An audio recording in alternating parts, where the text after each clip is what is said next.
You've also written about neuroplastic interventions that work for children with autism, and the key to that lies in the connection between music and the brain. Can you describe an example of what you've seen in that area? Sure.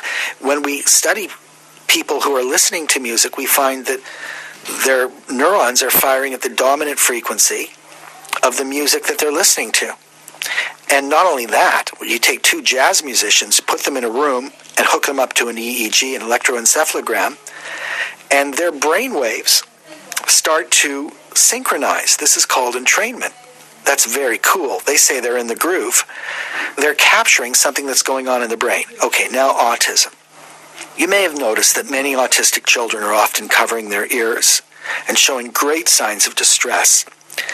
What it turns out is going on in their brains is the following. A person who doesn't have this autism will walk into a noisy room. Think of a party. At first you just hear booming, buzzing confusion. And then very quickly, your perceptual experience is transformed and you can start to make out conversations. One's about politics and one's about religion and one's about sports. Now, the frequencies of human speech are actually fairly high in the spectrum of the things that we can hear. We can hone in on that because in the ear-brain circuit for listening, there is what a person I describe in the book, Alfred Tomatis, he was an MD, an ENT doctor, described as the auditory zoom.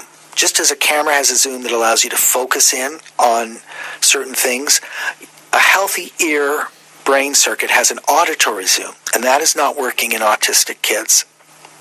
And so it seems that they're hearing lower frequencies.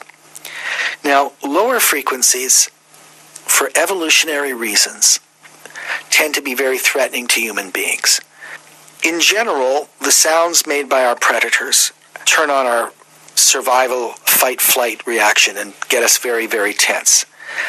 So, for instance, if I suddenly started talking like this, you would think that an alien had come into Norman Doidge's body and brain. Or if you go and see the movie Jaws and the shark comes on, filmmakers always have low predatory rumbling sounds going on, when the monster arrives on the scene. Well, the autistic kids are hearing this all the time. So in the techniques I describe in the book, the brain is neuroplastically trained with modified music, or in autistic kids, we use the mother's voice modified.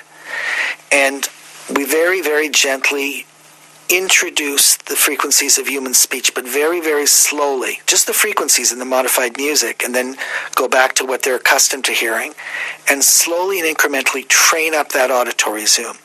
And in the book, I describe the case of Timothy, who at 18 months underwent an autistic regression. His language just got fixated. He just said, do, do, do, do. He lost eye contact with his parents. He had constant temper tantrums and many typical signs of autism. And his parents felt that he was no longer relating to them as people. He went to this place in Toronto called the Listening Center that used these techniques. After the second day on the way home, his grandmother said, there's something different about Timothy. On the third day, he spontaneously hugged his father for the first time in his life. And, Timothy was supposed to be institutionalized. That's what his parents were told would happen to him. And he had moderate severe autism. And today, it's almost the end of the school year. He got A's in English. He's had some friends. But most importantly, his parents said, we got our relationship back with him. Here's a boy that was on track to be in an institution, and he'll probably be living independently. I describe another boy, Jordan Rosen. That's his real name. Jordan Rosen, too, was supposed to be institutionalized, having temper tantrums, biting people all the time.